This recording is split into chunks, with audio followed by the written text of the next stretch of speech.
Today, we're going to be talking about electrolyte-rich foods. Now, as an athlete, you talk about electrolytes a lot. And most of the time, we think of them in sports drinks. So we think sodium, potassium, chloride, magnesium, and some other minute minerals that are considered electrolytes. And we can get those in sports drinks. We can also get electrolytes by adding them to our beverages, whether we're adding extra sodium and potassium to your water or to your sports drink. Now, why are electrolytes even important? They are important because when you sweat, you not only lose fluid, but you are sweating out electrolytes. And get this, the average person loses 3 times the amount of sodium as potassium in their sweat.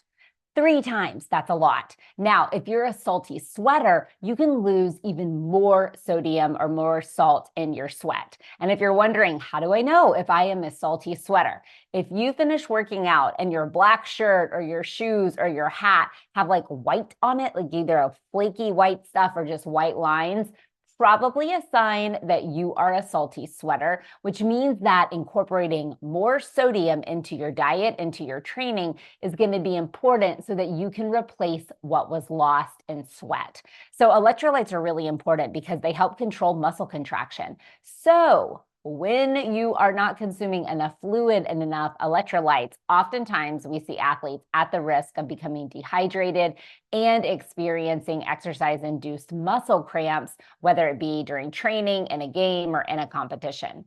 So as an athlete, your goal is to consume electrolytes every which way you can, especially when it's hot and humid outside. So right now, when I'm taping this, it's summer, which means you're going to be sweating a lot more than you might typically be sweating in November, December, or January. So really important that you're focusing on your hydration intake as well as your electrolytes. So we definitely want you consuming those sports drinks and electrolytes pre, during, and post exercise. But I want to encourage you to get more electrolytes into the foods that you eat. So let's talk about sodium first, because it is really one of the main culprits to cramping. As I mentioned, the average person loses 3 times the amount of sodium in their sweat as the next person. So you need to make sure that you're consuming plenty of sodium, aka salt. So when we think about salty foods that you can incorporate into your day, different meals, different snacks, specifically your pre-workout meal and your pre-workout snack, you can think about foods that are salted like nuts and trail mix, popcorn, pretzels, crackers.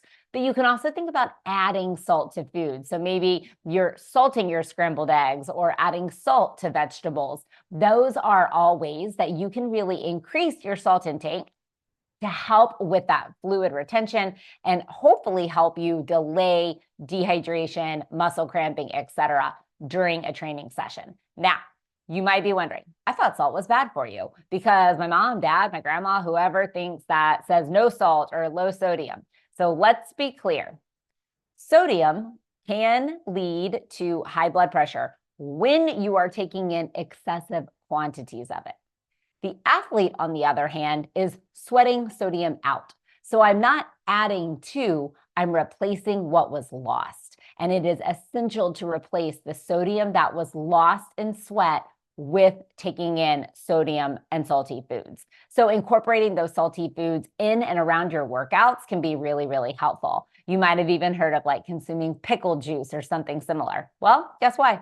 It's salty, right? Pickles, pickle juices, all those foods and beverages are going to be salty. So there's lots of different ways you can incorporate adding salt to your foods, consuming salty foods. So instead of choosing plain nuts, choose salted nuts. Instead of choosing like a low sodium cracker or pretzel or chip, choose the regular that has sodium. As an athlete, sodium, aka salt, is your friend. Now let's talk about potassium. So in the world of sports, you ask an athlete, what should I do to prevent cramping? And they say, eat a banana. Well, there's something to that because a banana contains potassium. So potassium is another really important electrolyte that's lost in sweat. As I mentioned, it's not lost in the same quantity that sodium is, but it is lost in sweat as well, which is why it's important to be consuming it both in our sports drinks around workouts, but also in our diet. So potassium does come in bananas, but it actually comes in a lot of other foods as well. So you're going to find potassium in strawberries, bananas, potatoes, sweet potatoes. Avocado is actually a really good source of potassium as well. Milk and yogurt are high in potassium and can be a great post-workout beverage or smoothie to help you get in both carbohydrates, proteins, and potassium. You'll also find some potassium in beans and foods like that. So it's your goal to be incorporating these salty foods and potassium-rich foods on a regular basis into your eating plan. As I said, this is especially important during these warm summer months. So as an athlete, look for ways to eat electrolyte-rich foods over the course of the day at all of your meals and snacks. Then put an emphasis on consuming sodium-rich foods pre-workout and post-workout. If you'll do this, you will help delay dehydration, hopefully help your body retain some of that fluid so that you are able to optimize your performance. Remember, we know that a 2% level of dehydration in the body equates to about a 10% decrease in performance. And as dehydration gets worse, performance declines. So you need to make sure that you are consuming both fluid and electrolytes in food and fluid to help your body stay hydrated and ultimately help delay the onset of fatigue and performance decline. So in these hot summer months, do the sports dietitian a favor, stay hydrated with foods and beverages.